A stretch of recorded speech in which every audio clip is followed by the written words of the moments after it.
died out about the year 1000. Now, why did it die out? Yeah, about the year 1000, this style of making the steel died out because the village was slaughtered. Everybody that knew how to do it was killed. So when we say it died out, they died out. Wow. So we know the blade was made prior to the year 1000. Wow. Wow. Now, the wide guard means it was after the year 900. So we've got a time frame. Wow. The broad tip would indicate the earlier half of the 10th century. The gold cross inlay would indicate the second half of the 10th century. So let's use those parameters and say about 950 AD was when the blade was made. Yeah. Wow. Now, the pommel is inconsistent with the rest of the blade. The pommel is known as a Constantinople pommel. Well, because, now the gold cross means this was probably made for it wasn't a Christian symbol at that point. It was a chieftain symbol.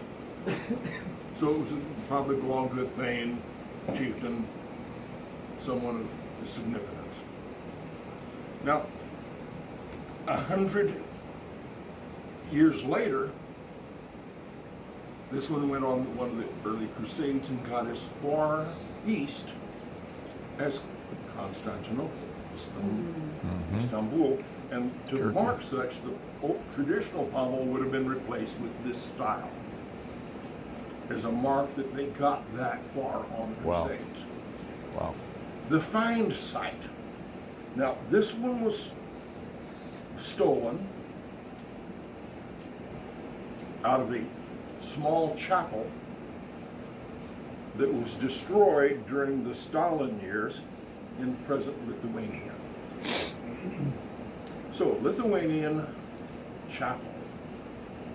And this sword was held by the wooden effigy of the knight over whose tomb this chapel was built.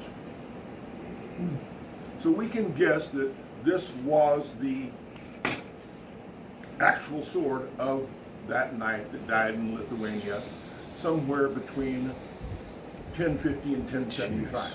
Jeez. Now, why those dates?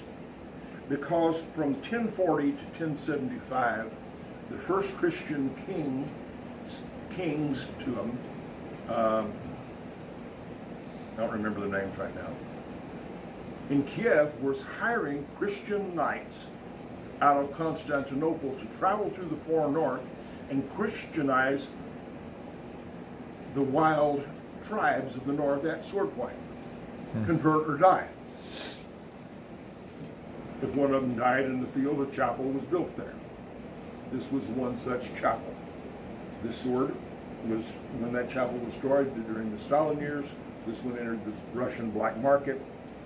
I acquired it through my ex-father-in-law, who was a retired Soviet general. Well, Daniel, wow. Amazing.